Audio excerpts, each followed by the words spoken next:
I don't know, you may have heard me say it once or twice or God knows how many times, everyone needs a dash camera. If you have a car, get a dash camera, minimum 2-way. Sometimes I even do a 3 or 4-way. Really just depends upon what you're using that car for. But no reason you should not have an extra set of eyes, making sure nothing unfortunate happens to you. But there's no reason you shouldn't have an extra set of eyes, a little sentinel, watching over you silently, making sure if you get hit and run, that you don't have to take that on the chin, making sure that if anything unfortunate happens to you, you have footage, you have proof of it. So today we're putting in the ARC 700. It is a nice design, a little bit simplified, but at the same point, it's more discreet. And that's what I want for this car. Something that could be durable, reliable. I could set it, forget it, and just when I need to, access it to pull off footage. So the ARC 700 is going to be mounted on with glue. It has this sort of clip-in style, which I see commonly. I'm gonna pop that in just to size it up. I'm thinking about having it here. With my lens coming out on the left side, I may be able to have it just a little bit on this dimpled area. Suction doesn't work there very well, but adhesive usually does. And this is nice. I like this because this is a little more out of the way. Alternatively, let's see, we could have him here also, but then we would have the wire running down, which is not the end of the world, but I do prefer to have a clean look. We're going to be going from here. So what we could also do when you are installing, if you're not 100% sure quite yet where you want to have the unit, just leave yourself a little more length. So instead of it just having flush like this and running out, I'm going to just take and feed in maybe an extra foot or two in case I do want to put it over here or there. And this sort of accessibility will give me options. To start off, I'm just going to pry back the headliner a little bit, squeeze the guy in, and like I said, we're going to be going with a little bit of a surplus. There it is. And again, I can do the surplus. They give me plenty of wire, so that's not going to be an issue. And now, with the surplus in there, we're just going to go around the headliner. Boom. Usually the headliner, where it goes into the A-pillar, you have that little bit of headliner pointing out like a corner. So I just like to loop around that corner. Excellent. On this Ford, every car is different, so I recommend getting an installer to do this if you can. They'll make sure it's clean. They'll make sure that you're not obscuring any sensors, any airbags. Right, that's the last thing we want to do is get in the way and interfere with any of the safety systems. All right, and this is usually the easy part. Running out of the cabin, fairly simple. Just kind of saw, that's how we always start off. All right, now on the B-pillar, what we're gonna do, we're just gonna pry the B-pillar back a little bit. The clips are really aggressive on this car for the B-pillar. So what I'm gonna do is I'm just gonna fish it through. Now, fishing it through is a little tricky. Hey, buddy, where he came out of. There he is. All right. Now, just kind of like a threading needle, just threading pillar. Keep your wire nice and accessible, like such. Boom, boom, boom. If you ever feel to start getting stuck or snagged up, try not to resort to violence. Now, as I used to say, violence is never the answer. With dash cam installs, that's absolutely the truth. All right, we're halfway there. We already went from the front to the B-pillar. We're going to keep on going out the back. Okay, now we have our rear window. Same thing, we're going to peel the gasket back. I'm going to go for the headliner. Fortunately, ThinkWare gave me a nice little tool.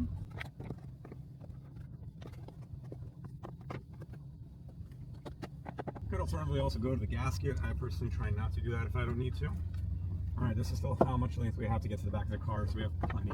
I usually find this with all the installs I have. Right. They're doing this because in case you want to put this on a unit.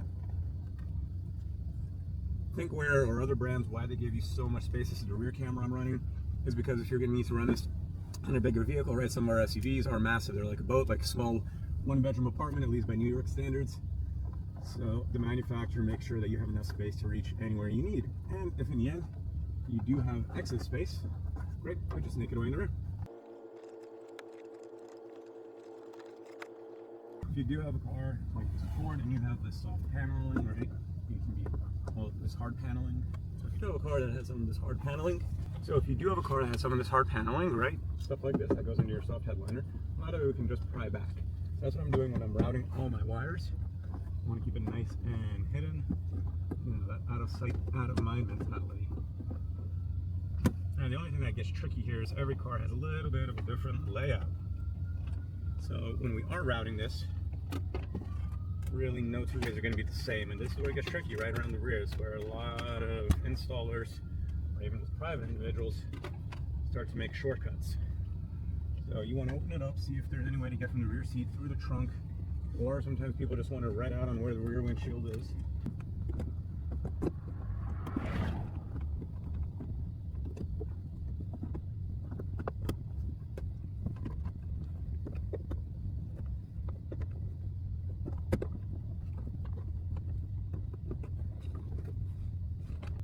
All right, so we have the wire snaked in. We're getting the pry tool in here and just feeding it under. And you may be wondering, what am I going to do with my paneling now that it's all popped open and loosey-goosey?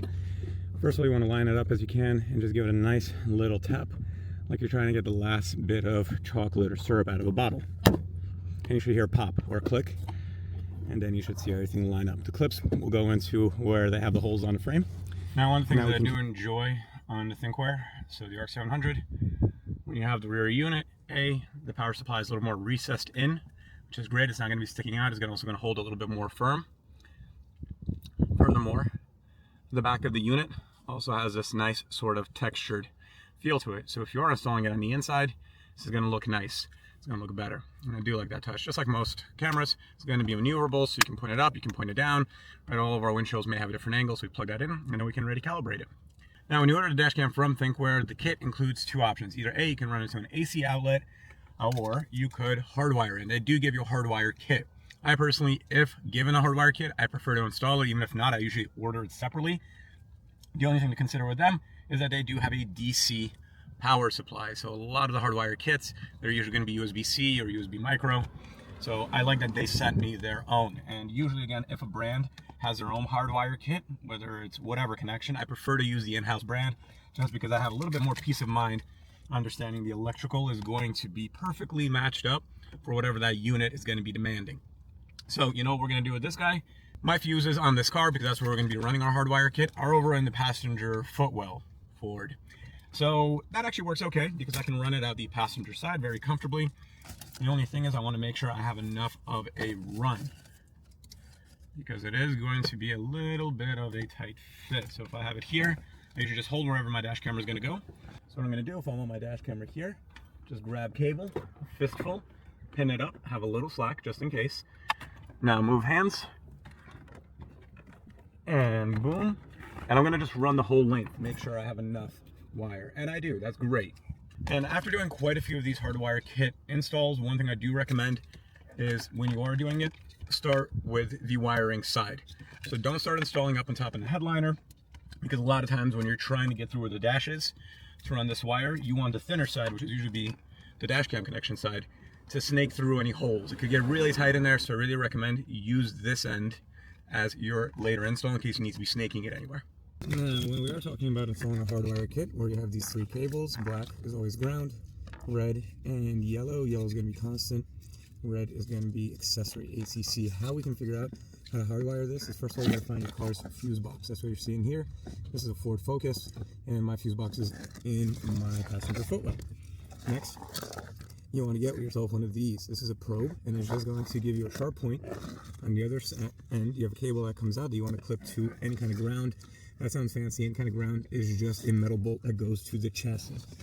And what's going to happen is now we can poke the tooth of any fuse and figure out which fuses are getting constant power and which ones only get power if the ignition is on, if the car is actually getting power.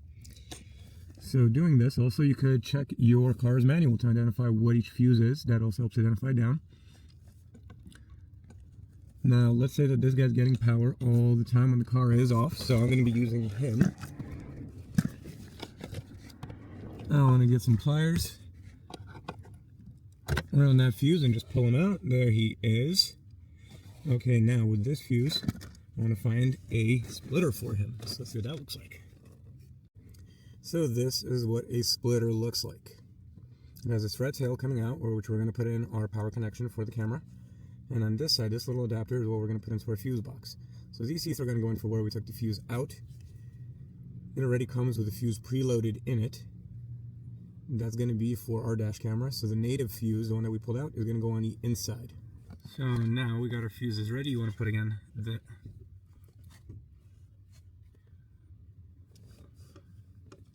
we want to put the native fuse on the bottom, so it's going to be larger, and the smaller fuse on top.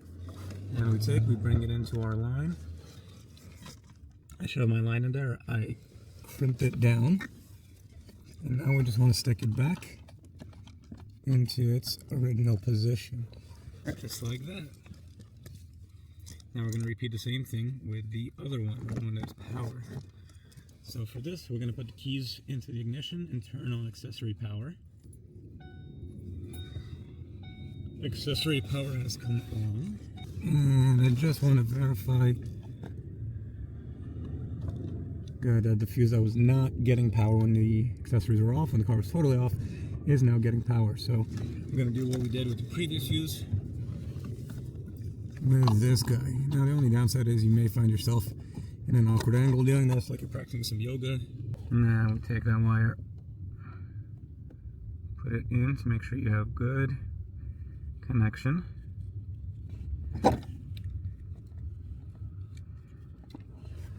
And it doesn't fall out like it just did there. So again, we put it in, and now I'm just pressing it in there. No mercy either. Cars, when they drive, they hit bumps, they vibrate, and it's just the nature of a vehicle. So we want to make sure that when all that happens, that this does not come loose, nice and firm. Good. All right, now we're ready to put this back in our fuses.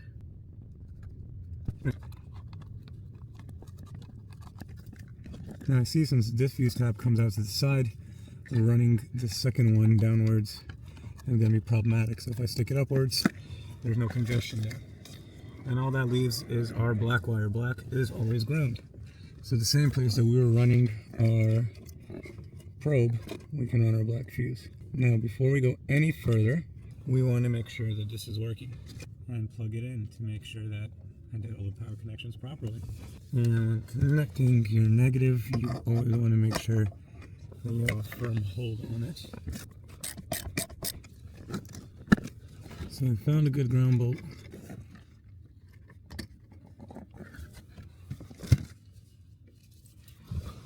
And now we want to tighten it down. Now, once we have our wiring put in, we connected the cameras to make sure that it works. We want to start seeing how we're going to run it up to where we're going to position the head unit. So these pieces, pretty much every car has them, they pop off on the sides. We want to look for somewhere where we could sneak a wire through.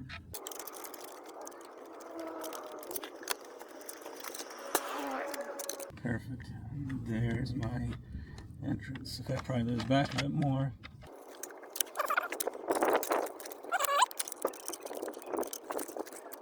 And there we go. We sneaked it through. Don't know, line your clips up. Let's put it back. Nope, not quite. Still have a little bit of it protruding here.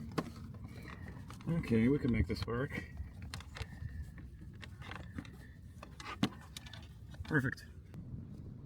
So the wire sneaks out here and just sinks right into the gasket for the door. And we're going to run it along the A-pillar. So we get all the way to the top of the A-pillar and sneak it around the A-pillar, and now we're at the headliner. And that was all what to do there. Now we're almost done. Okay, so we're almost done. May not look like it because we have the spaghetti network here, but the good part is this is what I do preliminary. Once I have the power connected, I have the rear camera tentatively situated, I want to check that it works. The ThinkWare, it's a sleek model, so it doesn't have a screen on it. It's a little bit more flush. I'm going to have it up here. A few buttons on here. You have Wi-Fi, you have format, microphone, which made it very easy because when I turned it on, it told me you need to format. I hit format. It would just enunciate everything that it's formatting, it's done, good to go. You connect it with Bluetooth. I just say this because many cameras Wi-Fi, not a big difference, it connects. And then I was able to look at the front and the rear. So now, all that being said, we are going to just finish up our final hiding of the wires. So this is the power cable. This is the app on it. This is what it looks like. Live view. We're just gonna go right into that. Boom. That's right now because the camera is looking down. So you see my hand there waving around. Seems to be a little bit of a delay on it, but again, as long as it's catching everything, I don't need it to catch live footage. I need it to just be there, always watching, recording in case anything happens. I'm gonna situate my phone right here in my little phone holder. And now, when I'm positioning my camera, now when I'm situating my camera, I can just see where exactly it's gonna land, because ideally I don't want to do this twice. Surprise.